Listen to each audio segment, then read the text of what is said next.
It's Friday, July 12th, right now on 12 News at 10. Monsoon moisture is building along with another round of excessive heat. I'll show you how weather may impact your weekend plans. I'm I-Team reporter Bianca Bono. Tonight, as we've learned, Mercedes Vega was one of the victims in a string of armed robberies. Before she was murdered, her best friend opens up about the crime. Just in time for the start of the new school year, one East Valley School District is rolling out a new plan aimed at keeping kids away from substance abuse. We'll let you know why parents will also have to take part. And a mountain lion finds its way onto the campus of a Tucson hospital. How wildlife officials were able to get it back into the wild. 12 News at 10 with Mark Curtis and Caribe Divine starts now. And we begin tonight with your weather impact forecast as we track chances of monsoon storms this weekend. Good evening and thanks so much for joining us for 12 News at 10. I'm Caribe Divine. I'm Mark Curtis. Good to have you along tonight. Those storms come on the heels of this long, just miserable stretch of extreme heat we've been enduring in the valley, with the excessive heat warning set to expire tomorrow night. Meteorologist Ginger Jeffries is here to break it all down for us. But first, Ginger, anything popping on the radar? You know, they're flirting with us right now. We've got so much monsoon moisture and it's huddled around us, but nothing is making its way down into the metro. Nonetheless, these storms are pretty strong. At one point, one of the cells that was closer to Kingman was producing over 4 inches of rain per hour. Now, it doesn't rain down for 4 hours. It just lets you know the kind of deluge. Meantime, when I say it's flirting, this is the activity that should be brushing the northern part of the metro, but it's just not convecting. As soon as it makes it over those mountains, it just kind of runs and then fizzles out. I mean, look at this cell. This is a perfect example. Here's a cell that's starting and then it collapses. It's like the little engine that could. So when I say these storms are flirting, that's exactly what I mean. But we still have that flash flood warning for these two areas because we saw about 2 inches of rain coming down closer to the 6 o'clock hour. Meantime, the monsoon meter, we are upping the ante for tomorrow. This weekend, we are definitely seeing more stronger storms, especially from southeast Arizona, White Mountains,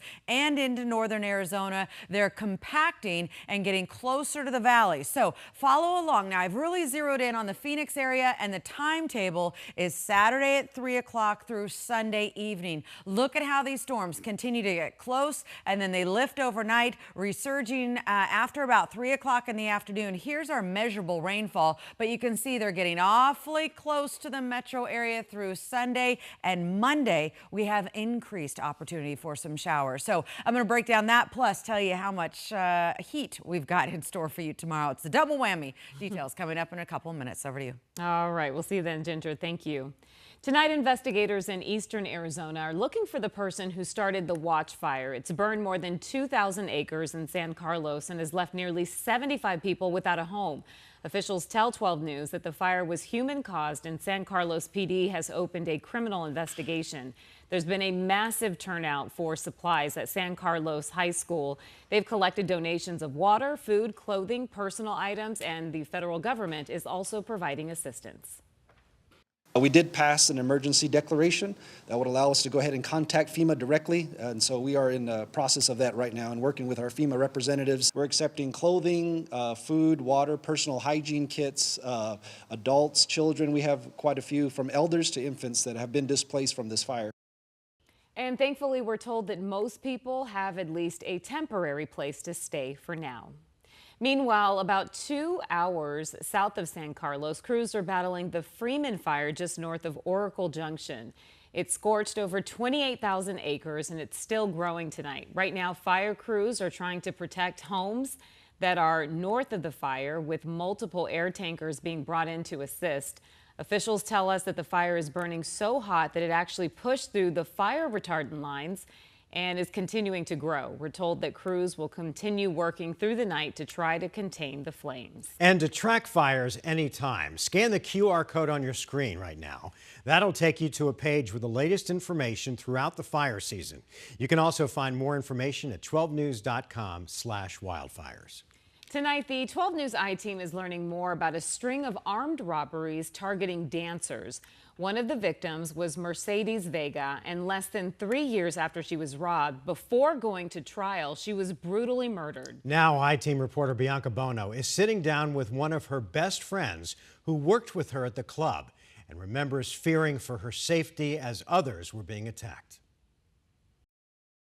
You go through different phases of anger. For Helena Gamboa, time doesn't heal all wounds. Life happens and you want to talk to your friend and you can't even do that. On April 17th last year, her best friend, Mercedes Vega, was murdered. 15 months later, no arrests have been made. What do you remember about learning of the armed robberies at the time? And I remember her coming into our work and seeing the scratches down her spine. It's that part of Mercedes' story that is being shared publicly for the first time. In October of 2020, she was the victim of another violent crime. Gamboa is a former dancer with Mercedes, and they worked at the same club. She remembers learning that Mercedes had been robbed at gunpoint by a man wearing a mask. Her phone and bag of money were taken. She had just gotten her favorite tattoo on her back, and so she was really upset that it was affecting her brand new tattoo, you know? He must have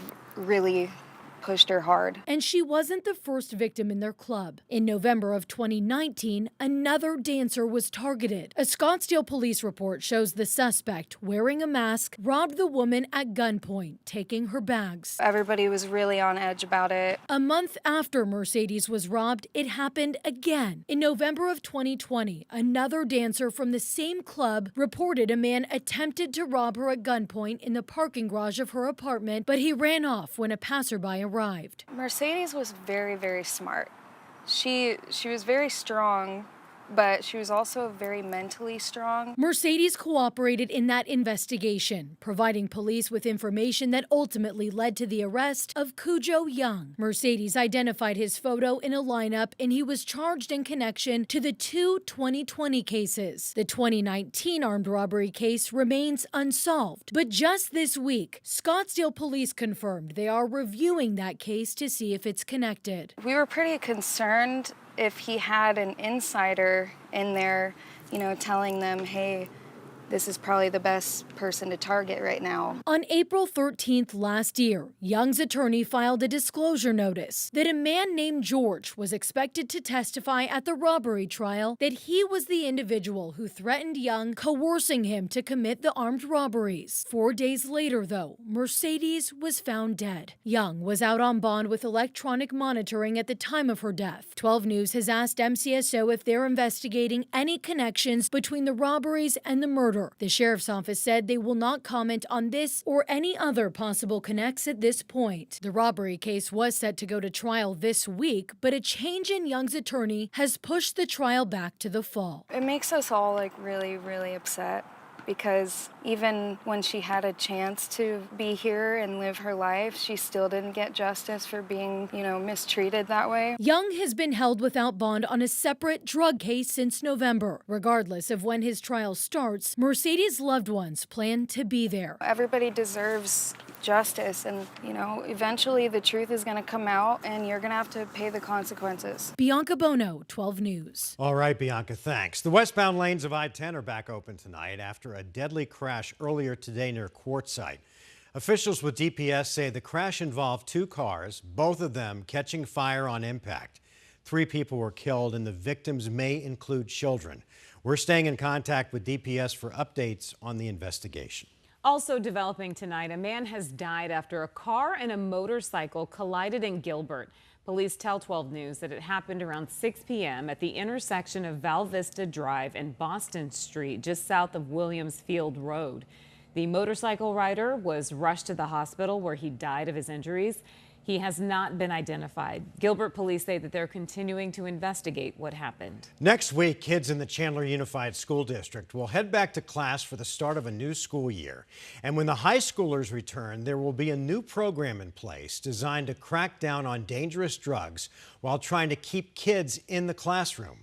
But the students won't be alone. 12 News journalist Jonathan McCall is here to tell us how it all works. Jonathan? Hey, Mark, the program is for students caught for a first time with banned substances. The goal, educating them on the dangers of drugs, alcohol, vaping, and others, while also trying to keep them in the classroom. But get this, parents will also have to be along for that ride. A new school year is offering a new program for high school students at Chandler Unified Schools. Keeping students away from substance abuse and in the classroom is the goal of the Next Step Diversion program. Being presented for approval is to ensure education, training, and support that promotes the prevention of substance use disorders and to facilitate the Next Step Diversion program. Wednesday night, the Chandler Unified Governing Board giving the green light to the project, which works with the Community Bridge Addiction Recovery Center. It's aimed at keeping students from falling into the traps of substance abuse, drugs, alcohol, vaping, and more. So here's how it'll work. Students caught for the first time with a substance will now have the option to take part in the program in order to reduce school suspension. Parents, guardians, and caregivers will also be required to take part in the program as well. A study in the American Journal of Public Health found that students suspended by schools for marijuana use were nearly twice as likely to use it again the following year. That same study also found that those suspended also have a higher rate of dropping out of school. The program will be available through the district's 6 campuses, but classes will only operate at Hamilton High on nights and weekends. So the program is free to every family who does take part in it, and the district says it could actually look to expand to even more locations in the upcoming school year. Jonathan McCall, 12 News. Jonathan, thanks. Developing tonight in Mesa, several people are without a place to live after a large fire destroyed an apartment building earlier today. Our photojournalists captured large flames and the roof of that building collapsing near Dobson and Broadway. Crews aggressively worked this fire for hours today, battling the flames in the sweltering heat. It's unknown exactly what caused the fire, but crews tell 12 News this is not the first time they've battled a fire at that complex. This complex, just the age of the building, this place gets a fire at least once a year, it feels like, and we typically know when we come to this address that it's going to be working and it's going to be a lengthy operation. Mesa Fire says they were able to safely pull a dog out of the rubble. Investigators are now looking into what started the fire.